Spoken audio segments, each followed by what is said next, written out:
सतनाम जय सतनाम जय सतनाम जय सतनाम बोल जय सतनाम। नदिया गावे पवन गावे गावे जंगल डरा तोर महिमा गाथे बाबा सगरी ये संसारा। चिरै चिरगुन गुन गुनाथे तोर नाम के गाना। सत्य के रास्ता देखा के सफल करे जमाना। जय सतनाम बोल जय सतनाम। अमृत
दास बाबा की महिमा हर जन मन में आज सजे। जय सतनाम जय सतनाम जय सतनाम जय सतनाम जय सतनाम।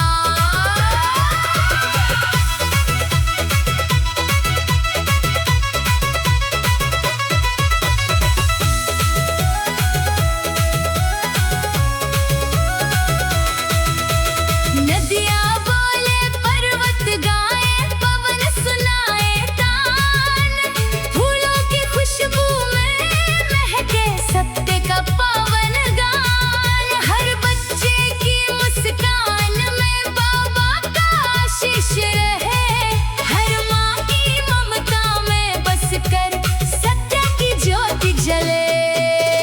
जय सतनाम सत्य ही जीवन की पहचान। जय सतनाम सत्य से मिलता है सम्मान। ना कोई ऊंचा ना कोई नीचा, सब मानव एक समान। प्रेम से बढ़कर कुछ भी नहीं, यही बाबा का फरमान। जय सतनाम जय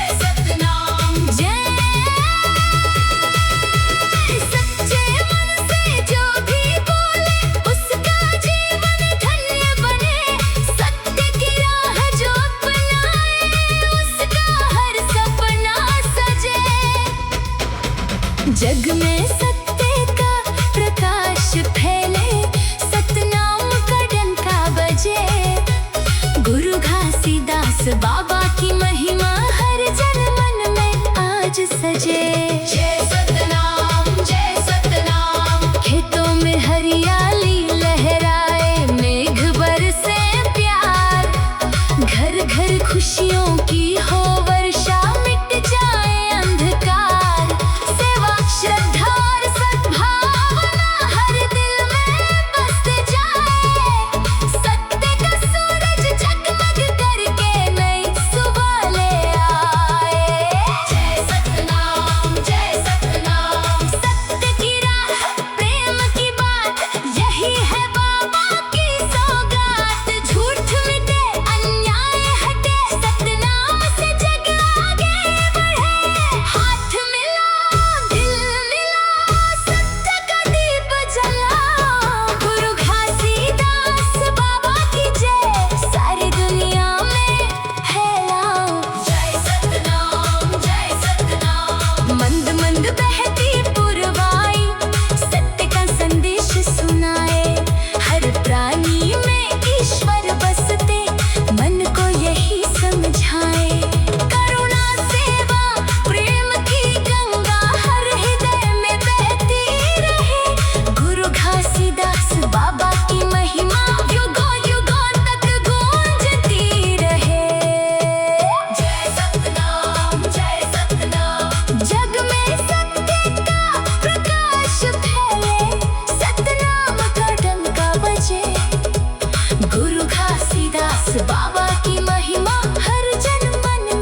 के चरण माँ संगी माथ नवायो। गुरु बाबा के चरण माँ संगी माथ नवायो। गुरु बाबा के चरण माँ संगी माथ नवायो। जय सतनाम गूंजे अंबर धरा। गुरु घासीदास बाबा तोर महिमा अपरंपरा। जय सतनाम जय सतनाम जय सतनाम जय सतनाम जय सतनाम। सतनाम के अमृत धारा बहत रहे संसार। झूठ अंधेरा मिट गए बाबा जगमग होई से संसार। हाथ जोड़ के गावत हवन प्रेम भरे अरदास। मानवता के दीप जलाइस गुरु घासीदास। गुरु बाबा के चरण माँ संगी माथ नवायो। सतनाम के ज्योत ला दिल मन आज जगायो। जय सतनाम जय सतनाम जय सतनाम जय सतनाम। गुरु बाबा के चरण माँ संगी माथ नवायो। गिरौदपुरी धाम के महिमा गावत जावे ओ। चैत खाम के छैया मन सुख शांति पाए ओ। सतनाम सतनाम कह के जीवन सफल बनाए ओ। गुरु बाबा के चरण माँ संगी माथ नवायो।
जय सतनाम गूंजे अंबर धरा, गुरु घासीदास बाबा तोर महिमा अपरंपरा। जय सतनाम जय सतनाम जय सतनाम जय सतनाम। सतनाम के अमृत धारा बहत रहे संसार, झूठ अंधेरा मिट गए बाबा जगमग होई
गूंजे धरती गूंजे